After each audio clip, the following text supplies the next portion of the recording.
Moana Maki. Thank you, Mr Chair, and I'm very happy to take a call on this piece of legislation in the committee stage. Of course, Labor is supporting. I was interested to hear the member Chester Borrow's comment that he didn't know why Labor was supporting it. Well, because it's an extension of the piece of legislation we passed.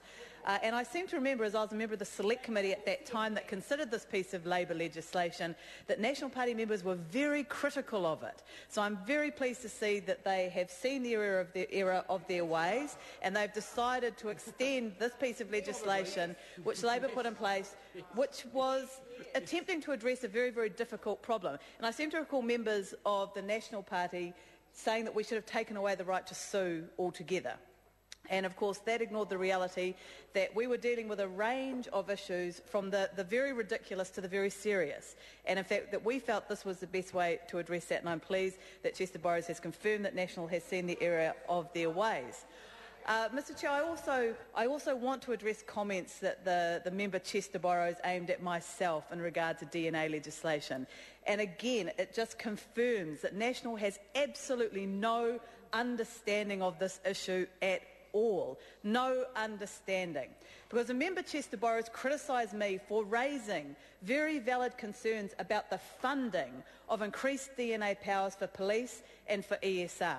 And the point that I was making was that when Labor, of course, introduced extended powers for DNA use by the police in the criminal justice system, you could be assured that Labor was going to properly fund the police and properly fund the Crown Research Institutes to carry out that work and to avoid a miscarriage of justice from the use of this very powerful technology.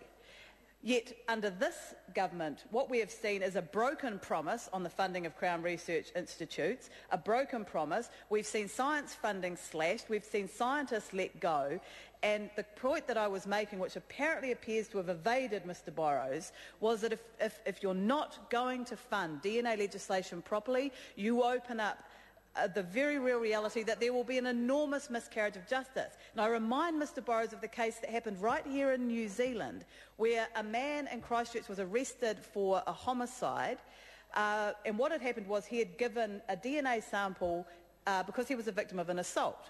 And fortunately he had a very good alibi for that homicide, which was he was in Christchurch being assaulted at the time of that homicide in Wellington, and therefore could not possibly have committed that crime. But it does highlight why DNA legislation needs to be backed up by funding. And if Mr Borrows doesn't understand that, then I am worried and concerned about what that means for our police, what that means for Crown Research Institutes, and what that means for the citizens of New Zealand who could be wrongly convicted of crimes they did not commit. I also pointed out to Mr Borrows that it worried me that the government seemed to think that DNA legislation was foolproof, or that DNA testing, was foolproof, because it is not. And if we have a government that thinks that DNA testing is foolproof, that if you have DNA samples, that means you get a conviction, and if you don't have a DNA sample, that means you don't get a conviction, then that also is a very dangerous situation to be in.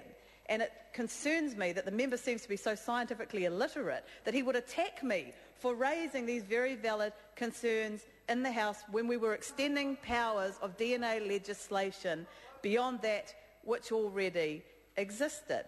Because all a DNA sample at a crime scene proves is that your DNA was at a crime scene. It is then up to the rest of the case to prove that the person was there, that what the prosecution is saying happened. It's up to all the other evidence. And the flip side of that is also, just because there is not DNA at a crime scene doesn't mean that you cannot get a conviction. And I know that it's been frustrating for prosecutors around the world that because of what's called the CSI effect, people seem to think that if there is no DNA legislation, that if there is no DNA there, then you can't possibly get a conviction. So this goes to show why, as my colleagues have been saying, this government seems to have absolutely no understanding of these issues. And while we're pleased that they've carried on all of them, Mr Borrows, all of the issues that have been raised tonight, and while we're pleased that the government is carrying on a piece of Labor legislation, as they have in oh so many other areas, despite saying that it was the worst 9 years in the entire history of the universe, they seem to have carried on most of our legislation and changed hardly anything. The fact is that the comments by Mr Borrows, which inspired me to come down to the House and respond, just show how out of touch this particular government is when it comes to victims of crime. David.